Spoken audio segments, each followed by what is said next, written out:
Welcome, everyone. We are thrilled and excited to have you all here at the CfPA webinar. Let me just take a minute. We have such an incredible program for you today. We're just tremendously excited, but I want to take a minute as we get ready to start to tell you a little bit about the Crowdfunding Professional Association. This association was formed immediately after the 2012 Jobs Act passed and was signed into law by President Obama. And this law, with lots of bipartisan support, created what we now call the regulated investment crowdfunding marketplace. And we've been here from those earliest days, and our members have been actively involved in getting that law passed. And so this is a community that includes new members, people who are newly interested in crowdfunding, entrepreneurs who are raising capital, new investors who've never had an opportunity before to invest directly in private companies, and some of the OGs of crowdfunding who've been around working to see this law passed and who utilized prior to its passage some of the more arcane exemptions allowing for crowdfund style investing and capital raising. So it's a great community. We invite you all to join us. In fact, I will share a link in the chat here for you to join, and you can become a member of the Crowdfunding Professional Association for just $10 a month. And I invite you to consider doing that. Not only do we have regular webinars like this, but we have other benefits. We have an ecosystem, a community website where there is constant, fresh content and discussion. So we invite you to become a part of our community. You are welcome and encouraged to join us. We'll be holding our big annual summit for the first time post-COVID in next month. And we are really excited for that. And our tickets are expensive if you're not a member. So I encourage you to join so you can get the $50 member price. But this is going to be a phenomenal event with dozens of expert speakers talking about all the aspects of crowdfunding, how to raise capital, how to invest money, how to build community, how to operate and comply with the complex regulations. And so all of this will be available to you, and we encourage you to participate in the event. Please register. Please join us. Again, join the CfPA first, get the member price on your registration, and save hundreds of dollars. At the event, we will also be issuing some awards, and we're really excited about it. We've got these amazing awards coming up, but I want to share some details with you in the chat here. We have 5 categories of awards, and we want to invite you to consider nominating the people that you think might be best fits for this. If you know of someone, please nominate them. We'll give an award. We call it the Rocket Launch Award for someone that did a crowdfunding campaign that raised at least $4.5 million quickly. We'll have an award for the Cool Innovator Award that is really a climate-related award for a technology or a company that's first of its kind in creating something that will address climate change. Then we've got the Trailblazer Award for new crowdfunding infrastructure. The CfPA Pay It Forward Award, celebrating a member of the CfPA that's being generous with the community, and the Social Impact Award for issuers that have done something in that vein. So please take a look at that. I dropped the link in the chat, and you can take advantage of the opportunity to nominate. We're going to kick off today's event with Brian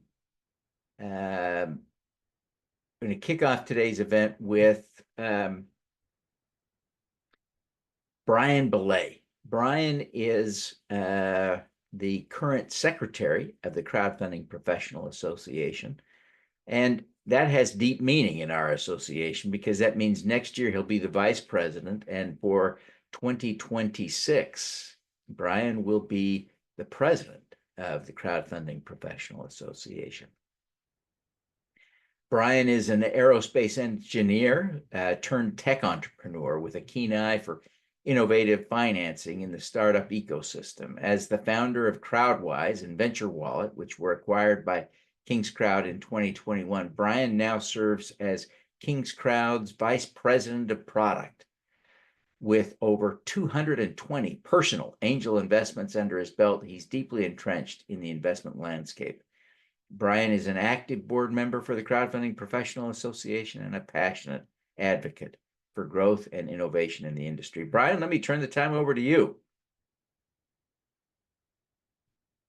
Thank you, Devin, and welcome everyone to our presentation this morning. I know most of you are here to see the SEC and listen to some of our guests here. So I will go through some of these slides pretty brief just to help set the stage. So as Devin mentioned, I'm from KingsCrowd. We're in a fortunate position in the market where we do aggregate and have dozens of connections with all different platforms and different data feeds with the SEC's EDGAR database. So we have a very good overview of the markets and some of the different trends and some interesting insights. So what I'm going to do is basically just help to set the stage for the presentation, and they're going to be covering a lot of great detail. Make sure you stick around for that, where they'll be talking about a lot more of the high level. But in terms of how things are looking in terms of 2024, we're going to look at very briefly just some recent regulation crowdfunding. When we say Reg CF, regulation crowdfunding trends versus venture capital. We'll talk about the investor risk side of things as well. So we've actually been looking at some recent company failures and then seeing how that compares to more traditional angel venture capital investing.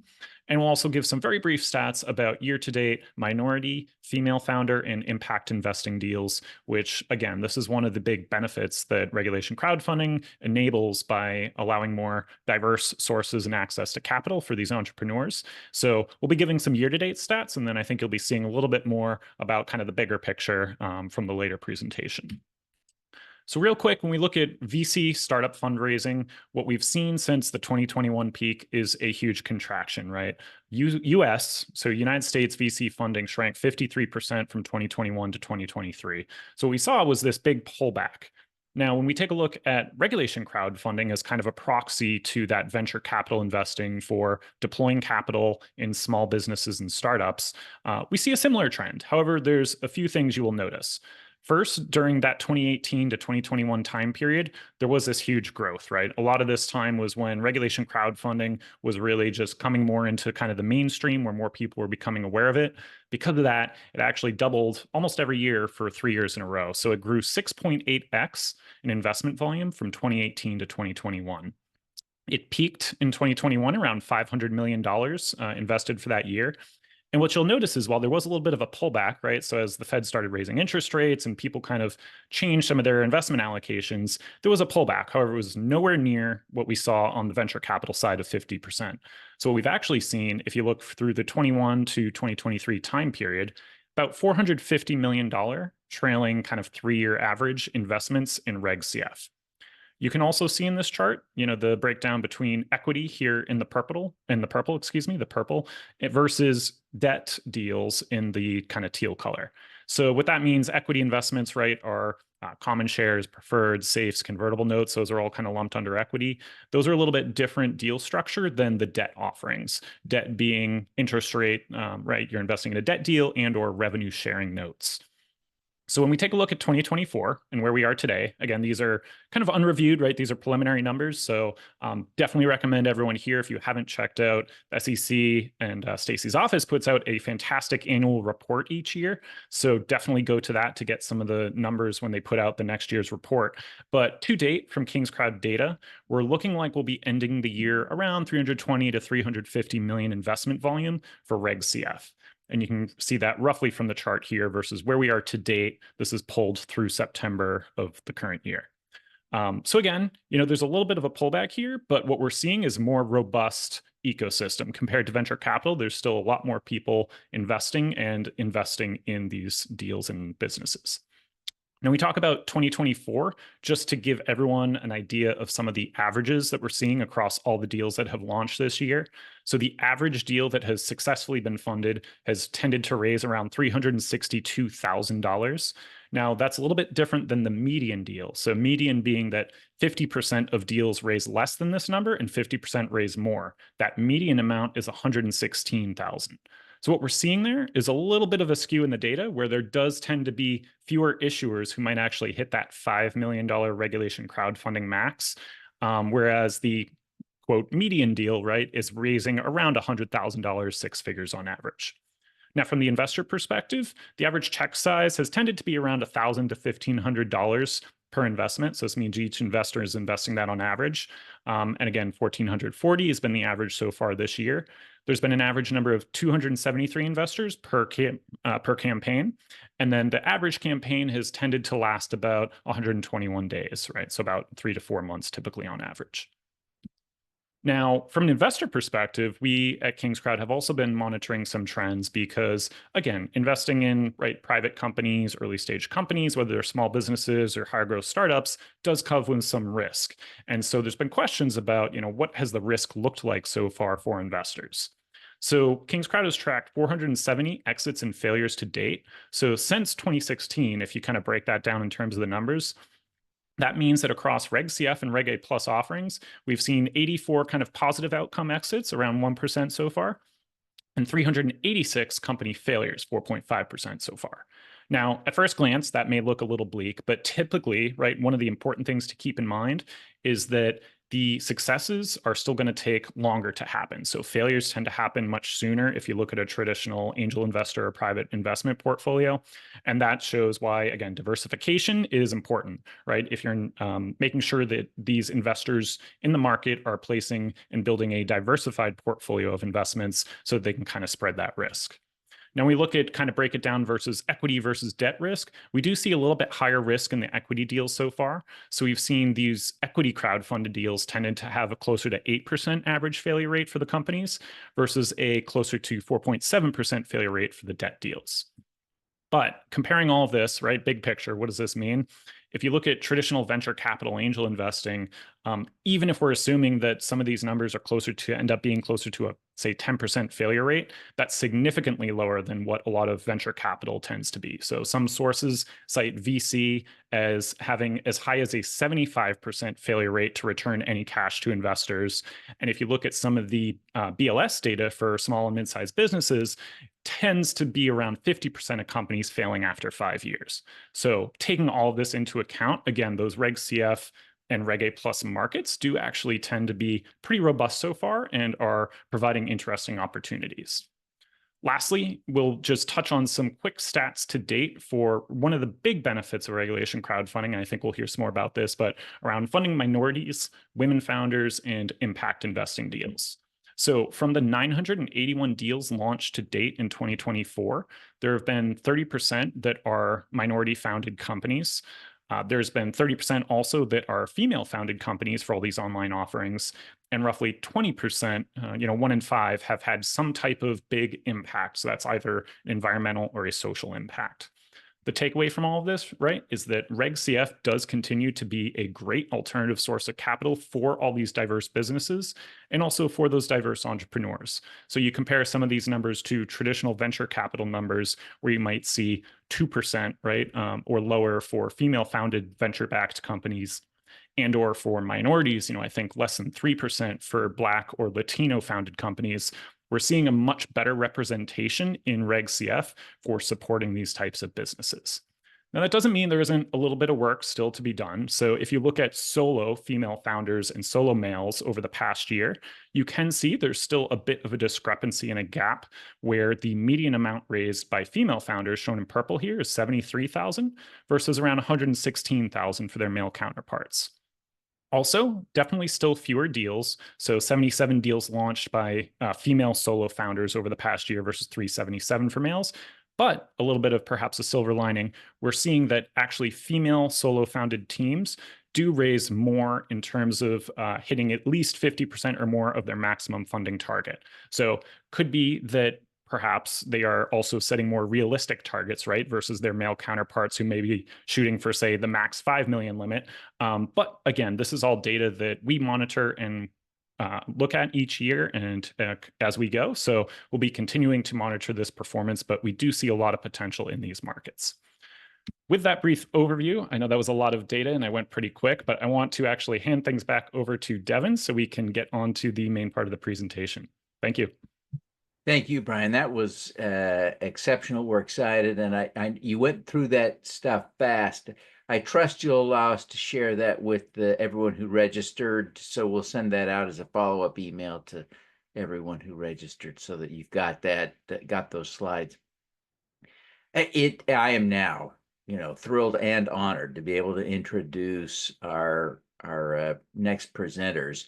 Stacy Bowers became the director of the Security and Exchange Commission's Office of the Advocate for Small Business Capital Formation in January of 2024, this year, bringing a broad range of experience to the role. She was most recently a professor of the practice and director of the Corporate and Commercial Law program at University of Denver Sturm College of Law, where she taught courses in corporate law, including capital raising and accounting for lawyers.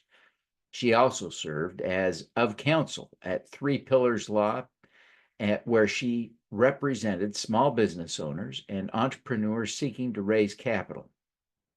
Prior to joining the Sturm College of Law, Ms. Bowers worked in private practice and as an in-house securities counsel for 2 public companies.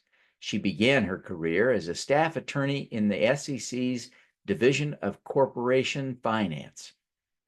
Her colleague Pablo Echeverry will be with us as well. Pablo joined the office in September 2023 and has experience advising on securities and corporate law matters as in-house and outside counsel.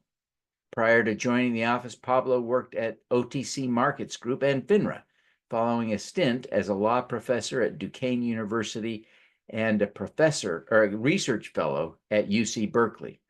Before academia, he practiced law at Milbank in New York and Fried Frank in Washington, D.C.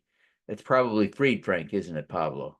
Yeah, sorry about that. Fried, please tell all your colleagues I got that right on second go. Welcome, Stacy and Brian. Pablo, we're thrilled to have you both.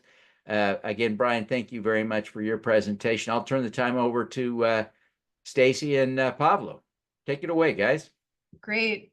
Thanks, Devin. Pablo, did you want to start sharing? Thanks, Devin, and thanks for making everybody online today know maybe how old I am with that resume you read off.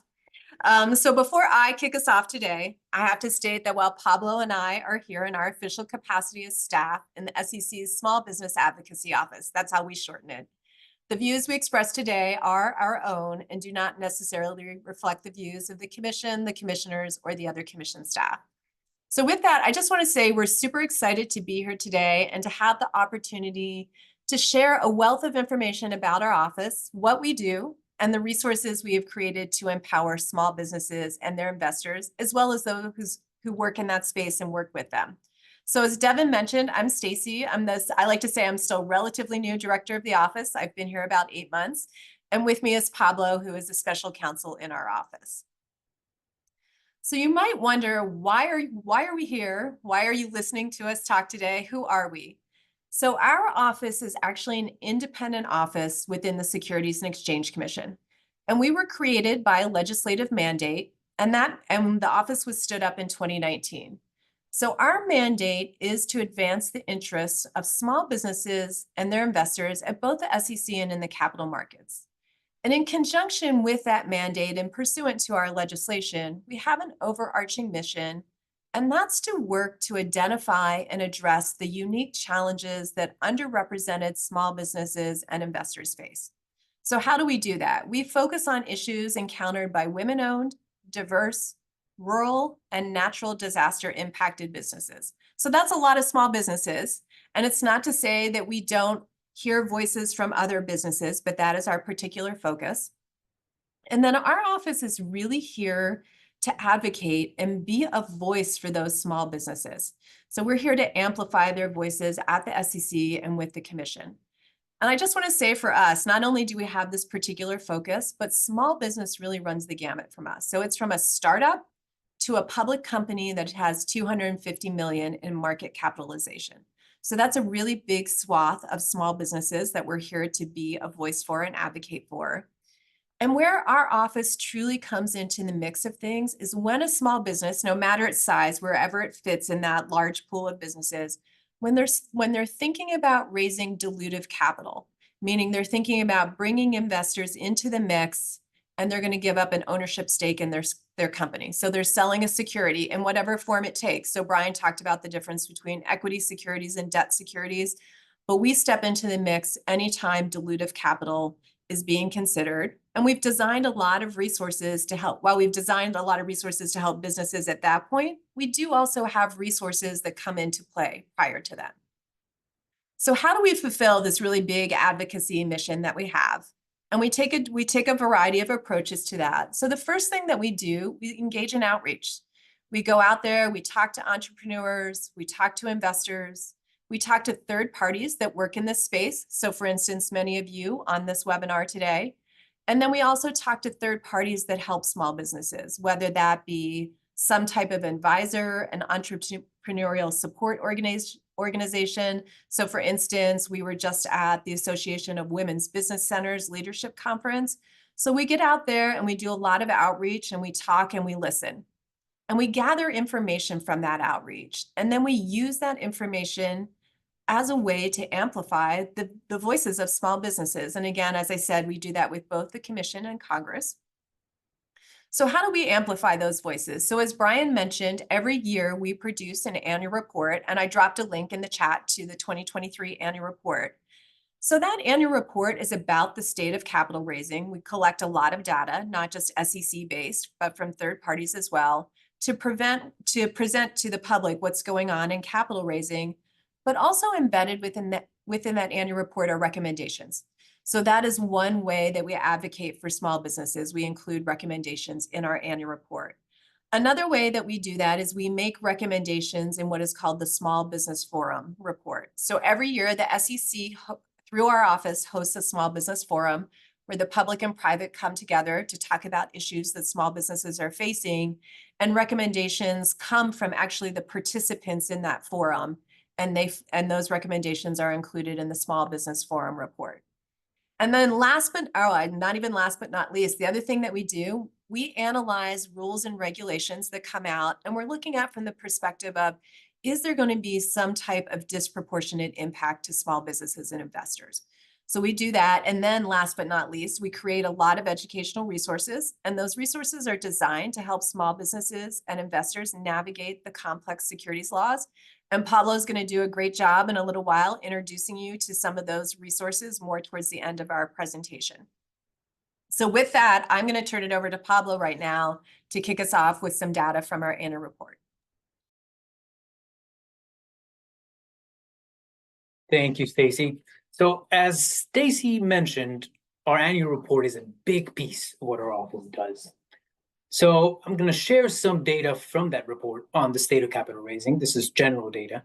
And the idea of the report is to compile all this data from a wide variety of sources and have it all in one place. So we take data from the SEC, from other government agencies, from private foundations, businesses, media, really all over the place. And we invite you to check it out online. Stacy shared the link.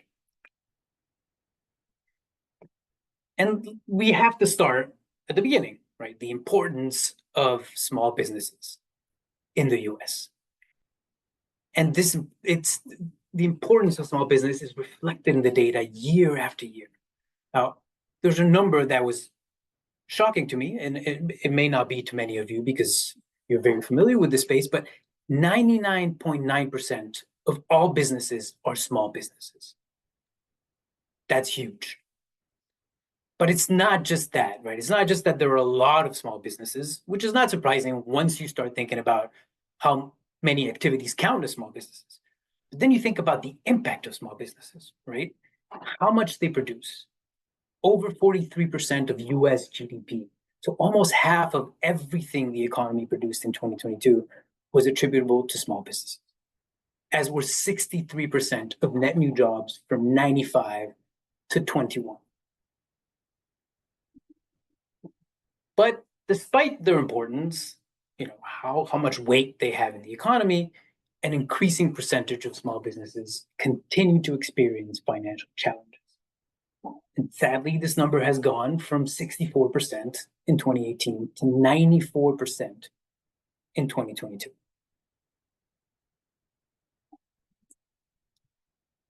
One of the key challenges that small businesses face is, of course, access to capital. 90% of new businesses that employ people need external capital to get started. Over 50% of small business seeking capital need less than 50%, which is not a huge amount. And yet, it's really hard for them to get it. And many businesses end up failing because of lack of financing.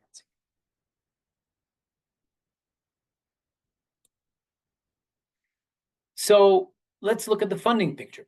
When small businesses need capital, where are they looking for it?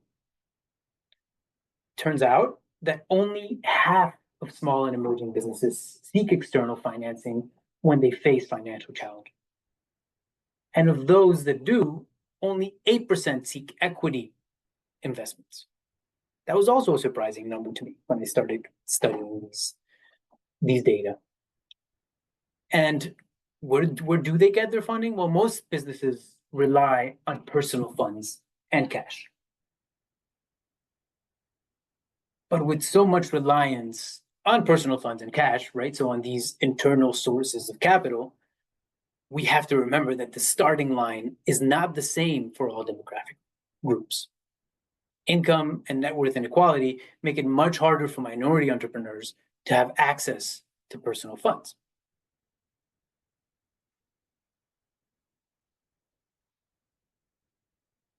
And unsurprisingly, inequality at the starting line translates into inequality at the financing line too. For example, diverse founders are less likely to get the debt financing they seek, even after accounting for credit risks. So as you can see in the slide, half of Black entrepreneurs received none of the funding they sought.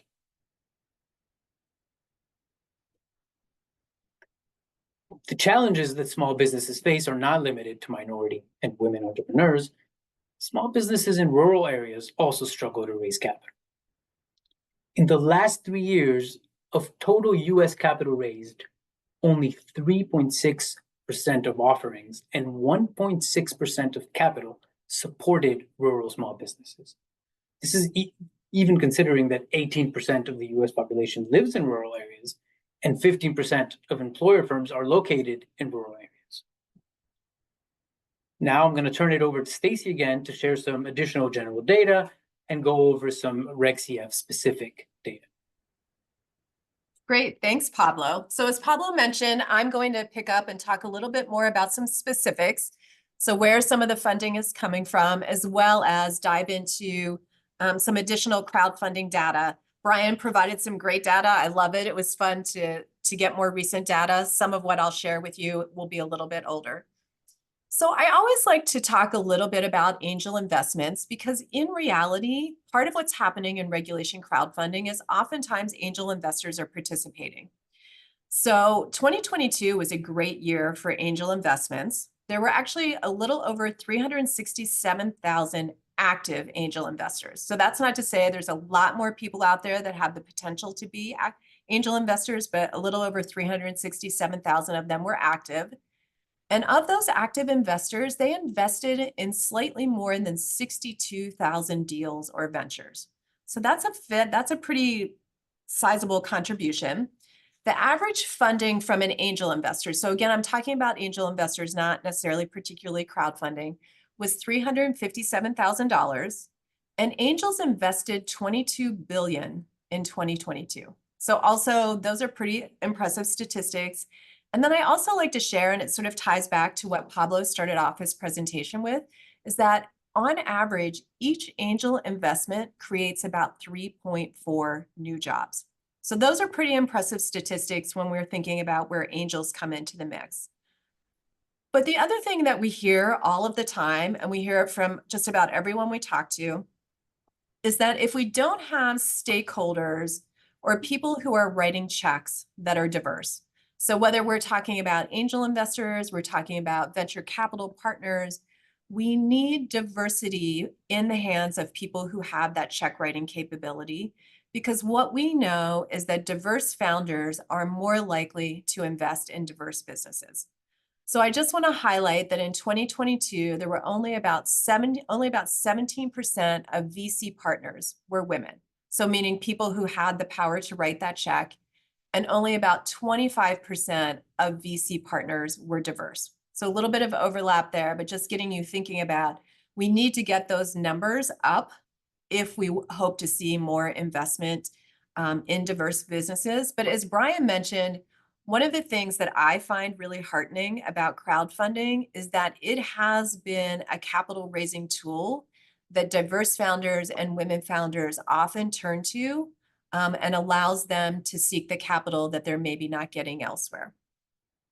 All right, so to switch my focus a little bit and dive a little bit deeper into crowdfunding, and I know Brian talked a little bit about some of this, so I'm sure there's going to be some overlap, but hopefully not too much.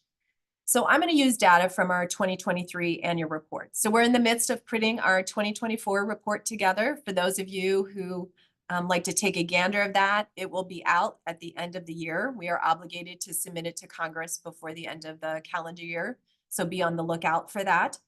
But in 2022, $400 million was raised in Reg CF offerings. And that included an average raise of just slightly more than $428,000 per Reg CF offering. And as Brian mentioned, an average check size of about $1,600. So when we think about crowdfunding, the investors coming into crowdfunding, they're not writing big checks. So it could be that you've got one big angel investor that writes a rather large check, and then you have a lot of other investors that are coming in and writing smaller checks to get us to the average. The other thing I want to highlight about crowdfunding from this slide is that crowdfunding creates a way for capital to be raised outside those primary financial hubs. So we hear it all the time. If you live on the coast, or nowadays, maybe you live in the Colorado, the Denver, Boulder area, you live in Chicago, Boston, these are the primary financial hubs where it tends to be easier for investors to raise capital. But one of the things that crowdfunding does is it sort of levels that playing field a little bit and creates a way for people to raise capital outside of those hubs. So taking a look at what happened with crowdfunding in the first half of 2023 compared to the first half of 2022. So in particular, I'm looking in that range of companies that were raising more than the 1.07 million up to the 5 million max that they're allowed to raise. So more was raised even though the deal count was down. So we saw less deals in the first half of 23, and Pablo's looking at me, did I get that wrong based on the slide? But more money, Pablo gave me kind of a look, maybe I was saying it wrong, but more money was raised. The other thing that I think is interesting, and it ties back to what I was saying about crowdfunding happening outside of the capital raising hubs, is that the number of counties where a crowdfund offering happened has been increasing since 2020. So I take that as a positive sign that crowdfunding is starting to happen and appeal more broadly. And hopefully we'll see that trend continue. Now, I would be remiss if I didn't highlight one of our resources that we've created on our site, and these are the capital raising maps. So I like to remind people that they exist. And what they do is you can go out there and you can look at what's happening in the state of capital raising, if somebody's doing a crowdfund, if they're doing a Reg D offering. So this map in particular is from 2022, and it just tells you how many crowdfund offerings happened in each state in the US, as well as some of the territories. I don't think it's going to be any surprise. California, Texas, New York, Florida, and Pennsylvania.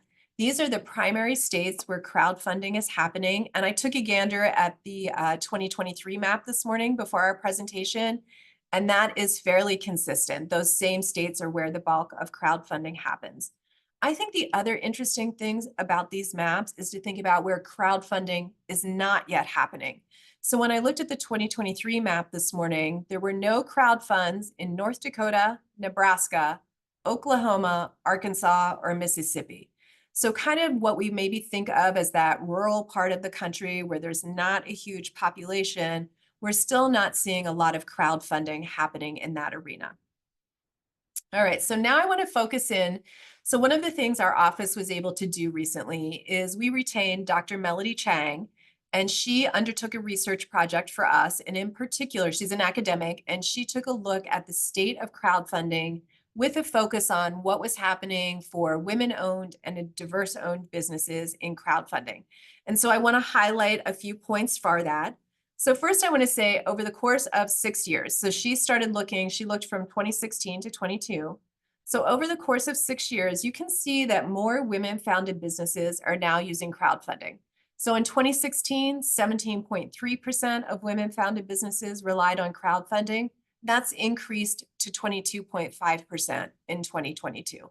So that's a really positive trend when we think about how women are using crowdfunding. And then if we take a look at how diverse founders are using crowdfunding, we see the same kind of trends.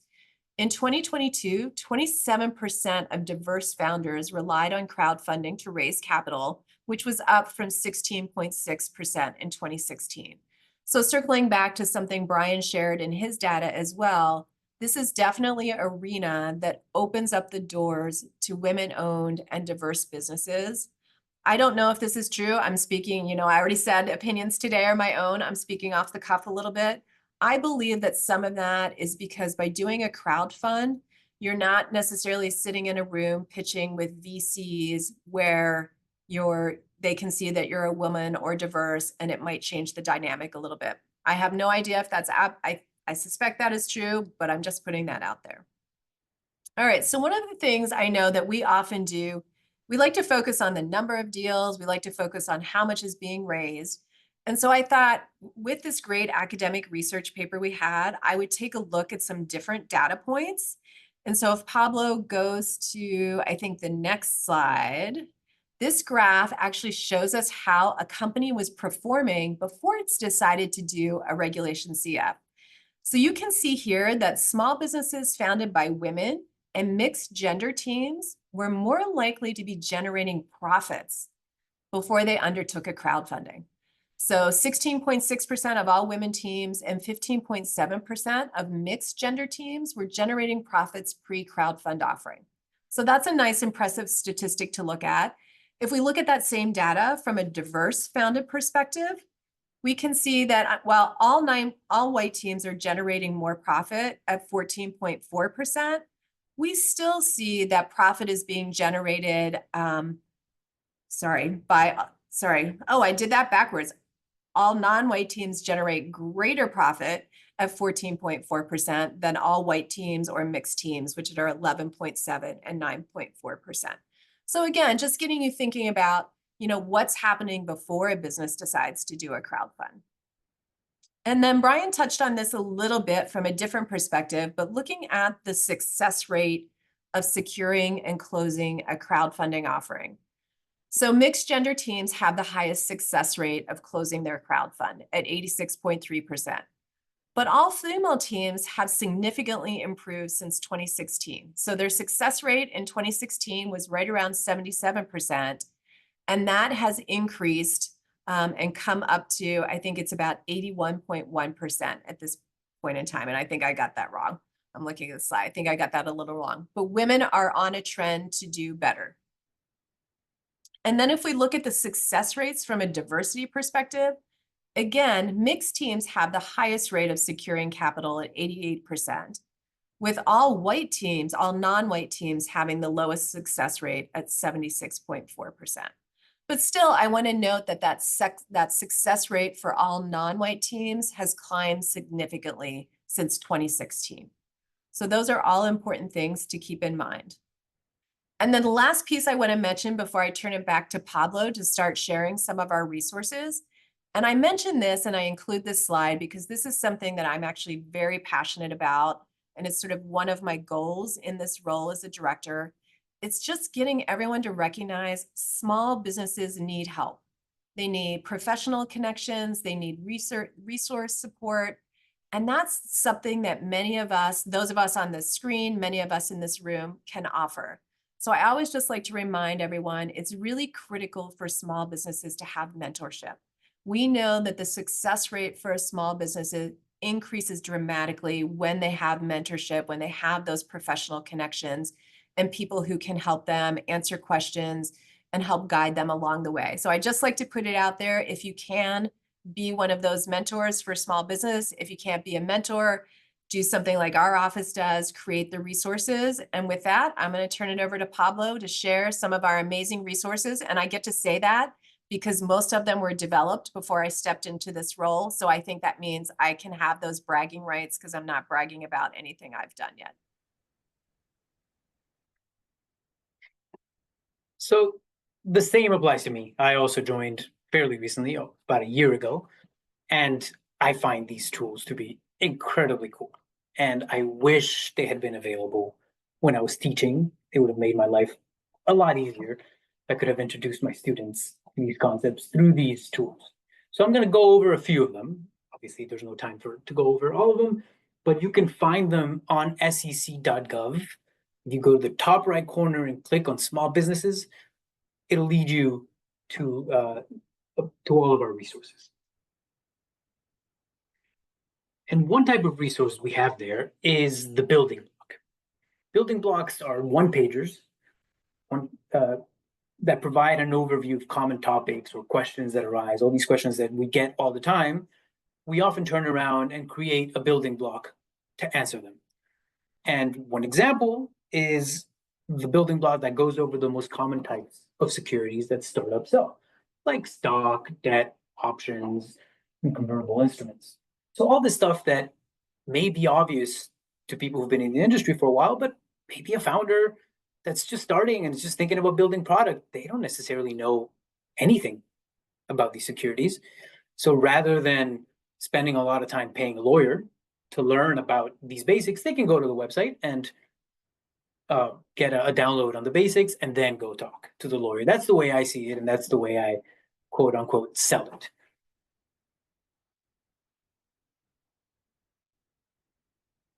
Another building block that we have that I also think is great is one about offering types. So it goes over all the different types of offerings available to startups. It may be a little bit hard to see here. I'm not going to go over the whole thing, but it goes over private placements, Reg A offerings, intrastate offerings, and all the way to IPOs and registered offerings. Our most popular building block, unsurprisingly, is the one that explains the accredited investor definition. That's a question we get all the time. I don't know what percentage of the questions we get pertain to accredited investors, but it's very high. So we created this resource and people are using it. It explains what accredited investors are, how individuals and entities can qualify as accredited investors, what the thresholds are, all that good information.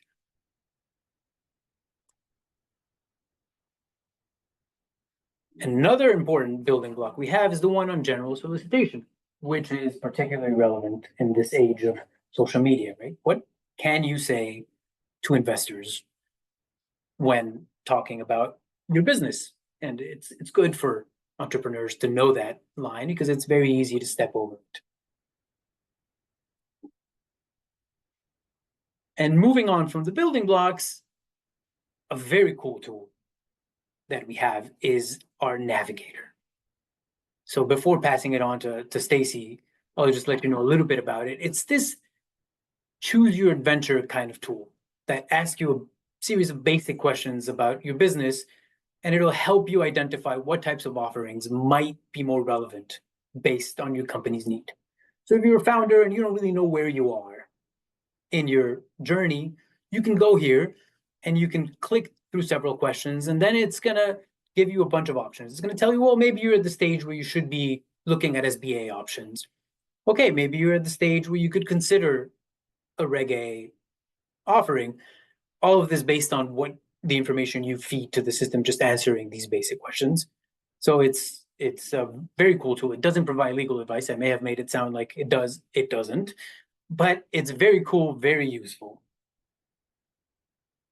Now I'll turn it over to Stacy to discuss her newest creations, these fantastic building blocks on financial statements. Great, thanks, Pablo. So one of the things, Pablo, any chance you can try and open the balance sheet one or not? So one of the Yes. things I want to say, as Pablo was talking about the different building blocks, I was trying to drop some links into the chat to take you to those various building blocks. So when you click into the links, you'll see a more text-based building block, but I also want to tell you within our building blocks, there is a PDF version, which is a printable version, which is a little bit more visually appealing and friendly. Many of you might know lots of government agencies right now are undergoing website revamps to meet accessibility requirements, but please know you can look at that sort of the URL link, but don't be afraid to pop into the PDF version and take a look at something that is a little bit more visually appealing. And so Pablo has actually pulled up on the screen. This is our new balance sheet building block. So one of the things our office has been doing is starting to find some time to create some new educational resources. So I also want to say we create educational resources because our stakeholders give us the ideas. So a stakeholder might say to us, you know, I'm a small business founder. I don't really understand the basics of financial statements. I don't want to be an accountant. They shouldn't be an accountant. But I want to understand, like, what is a balance sheet? What is some of the common terminology? What's an income statement? What is that terminology? So when we hear this kind of feedback from our outreach efforts and our stakeholders, we keep that in the back of our minds. We actually have a list of these kind of things that we hear. And then when we have time, we're like, okay, what's next up? What do we want to create educational resources wise? So some of our newest resources are the balance sheet and the income statement resources. And they're not meant, again, they're not meant to make somebody an accountant. They're not meant to help a small business founder understand generally accepted accounting principles. They are really there to allow somebody to be like, oh, okay, this is what a balance sheet looks like. This is what current assets are. This is what long-term assets are, to just sort of start to give them some of that base knowledge. And one of the things, and I don't think Pablo said it, but I confess I was dropping so many links in, I wasn't as focused as I should be. You know, one of the things that we think is valuable to our resources is that hopefully this is a way for small business founders and investors to get some base knowledge so that when they go speak to their lawyer, because they should have a lawyer. If you're raising capital, you should absolutely retain a lawyer. But hopefully it gives them a base of knowledge that they can ask better questions when they're meeting with the lawyer. Because it's not a founder's job to understand complex securities laws. That's a little bit of what our office is here to do, is to create ways to take those complex securities laws and make them more accessible. So I will also say, before we move past the financial statement ones, the cash flow statement is on our radar. So hopefully you'll see an anatomy of a cash flow statement coming out. I don't know if it'll be this year or early next year, but that is definitely something that's on our radar. A couple of other resources that I want to highlight, and this actually, the one on the screen right now, really pertains to a question that showed up in the Q&A. So somebody had asked about the consequences of non-compliance. They asked it a little bit more specific to crowdfunding, but we do have an educational resource that talks about what happens if you don't do your offering correctly. So it's not just from the perspective of these are things that a founder should know if they don't do their offering correctly, but it's also helpful information for an investor who's potentially invested in a deal. Like, I need to understand, I think something wasn't done correctly. What can I do about it? What are the resources that are available to me? So we do have this consequences of non-compliance building block that I think would answer the one question. And again, I don't know that I did drop that one into the chat as well. And the last thing, much like Pablo gets excited about the Navigator tool, and the Navigator tool is so much fun. The other thing that I think our office has done is we have created a glossary. We like to call it cutting through the legal jargon. So we all know in this capital raising world, there's a lot of terminology that gets thrown around out there. What's a security? What's an equity security versus a debt security? Is a convertible note a security? What is an accredited investor? I kind of have this general idea of what it means to be accredited, but I can't always remember all of the specific numbers. So we have created a glossary that includes a wealth of terminology from this capital raising arena. So we like to say sometimes when we're talking to founders, when you get done with a meeting with a potential investor and you're like, holy crap, what's the difference between a convertible note versus an equity security? You can come back to our glossary, you can look it up, you can get the information. The other thing I like to highlight about our glossary is, yes, we've defined the term and we've tried to put it into what we think of as everyday language, but also embedded within each term in our glossary are links to other really helpful resources that exist on that particular topic. So it might take you to a link to a resource we've created. It could take you to a link that was created by the Division of Corporation Finance on regulation crowdfunding or Reg D. So I don't want to take credit for all the amazing resources that exist at sec.gov, because many of our colleagues within this building are also creating resources. And within this glossary, we've really tried to bring them all together as you're looking at specific terminology. The next slide, I just really wanted to highlight, we have, for those of you who use our resources all the time, with the revamp of the SEC site, we have a new URL to get to our small businesses resources. But as Pablo said, if you go to sec.gov, you look in the upper right-hand corner, there's a word that says small business. You click on that, it's going to get you to the homepage where all of the SEC's small business resources are housed, not just those that are created by our office. And then the last thing I just want to say, it goes back to how I started. Our office is here to advocate for small businesses and investors, and we can't advocate if we don't hear from our stakeholders. So there are only 10 of us in this office. We can only get out in the field, so to speak, and hear so many voices and have so many conversations. So part of what we have to rely on is our stakeholders reaching out to us. And that's whether you just want to share a capital raising story, could be positive, could be negative. It doesn't always have to be bad. You can share areas of concern. Maybe you've heard about a new rule or regulation and you want to express what you think is problematic about it or what your concerns are. Maybe you're out there in this world and you're like, I could really use an educational building block one-pager on this particular topic. I'm going to email smallbusiness@sec.gov and put it on their radar. So we really encourage you, please share your voices with us. Please visit our website. Please use our resources. There's no greater compliment to us when I meet somebody and they say, hey, I used your resource, or I know about your resources, and I pass them on to somebody I know who's getting ready to think about doing a regulation crowdfund offering. I pointed them to your website. That is the biggest compliment for us because, again, we're a small office. We can only tell so many people. So we sort of rely on this model of letting people know about us. So hopefully they will go out there and spread the word. So with that, thank you for having us today. I hope you enjoyed our presentation. And if there are other questions that We got we some can't great answer, ones. I Yeah, will. we've got some great questions. Because we probably don't have time to cover them all, I'll pick a couple of the great ones. But Steph Davis asks, what should I say when some investors in New York say to me, we don't invest in companies where the staff or people there don't look like us? How would you answer that question? I actually don't think that's a question I can answer. Brian, can you shed some? I'm curious where it's coming from. So it's someone who's trying to raise capital from in-person investors. I mean, I think going back without being too specific to that, that's one of the things that Reg CF helps to unlock, because a lot of times, the traditional angel investors, venture capital gatekeepers are less diverse. They've been less diverse historically. And what Reg CF does is it allows you to raise from people online, from your community, from your investors, from your customers. And it can be people who, quote, look like you, as well as other people who don't, but who believe in you. And so I think that's one of the real advantages through Reg CF that it unlocks. So I don't know if that was really getting to the crux of the question there, but hopefully that's a little helpful.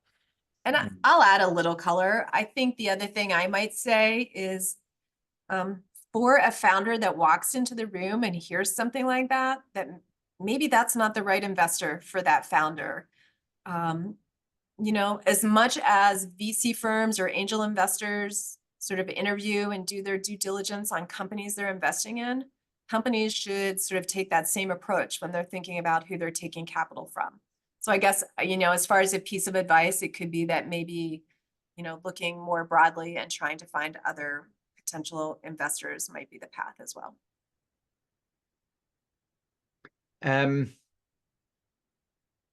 Another great question that came in is, can Reg CF be used to raise a search fund? And a search fund is a fund that most commonly used by MBA students to raise a little money to allow them to acquire a business instead of getting a job. What do you think? Can Reg CF be used for that? I'm not thinking it can. What do you think?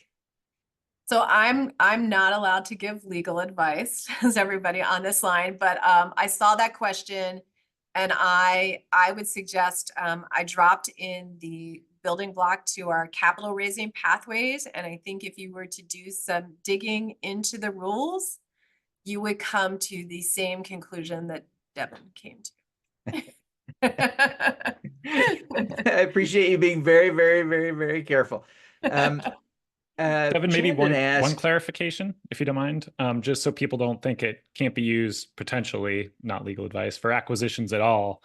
I think there's a difference over whether you're raising funds for some unknown, maybe we'll acquire something, versus a very specific purpose. So I will just mention that we have seen deals at King's Crowd that have actually been deals that had an acquisition target in mind and were very specific with that intent, where it could be potentially used for that purpose.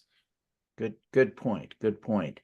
A search fund customarily doesn't have a specific target, but that's a great point. Chandon asked, Stacy and Pablo, maybe you can address this. How do regulations protect investors from potential fraud or misrepresentation on regulated crowdfunding platforms? So again, it's horrible that I always have to say it, but we can't give legal advice. But I think what I would say, the regulations are designed to offer investor protections. They're there to help facilitate capital raising, but part of those regulations and the disclosure requirements are looking at it from the perspective of making disclosures to investors. Those disclosure rules are very specific about what a company doing a crowdfund offering has to disclose. They are subject to the fraud provisions of both the federal securities laws and the state securities laws.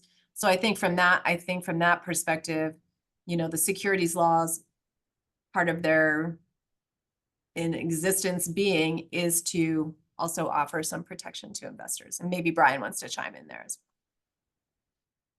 well. I think you hit it. I think all the main points there. It's, there's other things that the regulations do, puts limits on investors, bad actor checks, helps to kind of set up the expectations among the funding portals. But it's the transparency and the disclosures, and it's making sure that investors have all the information so that they can make an intelligent decision on their own as well. Fantastic discussion, everyone. I really want to thank Brian, Stacy, Pablo for your time, your preparation. My gosh, the data dump. Oh my gosh. I think if someone really wants to absorb this, we've got to watch it, watch the replay at half speed, and then study the accompanying slides. And all the resources. We'll share the links in an email with you. We'll share the slides. We'll share everything. I want to thank everybody who was here today. want to thank everybody for the great and thoughtful questions. I'm sorry we didn't get to everybody, but we really want to thank you all for taking the time to be here with us. And we want to wish you all well on your regulated investment crowdfunding journeys. So thank you again for all for being here. Stacy, Pablo, Brian, thank you. Thanks, Devin. All righty. Let's take care.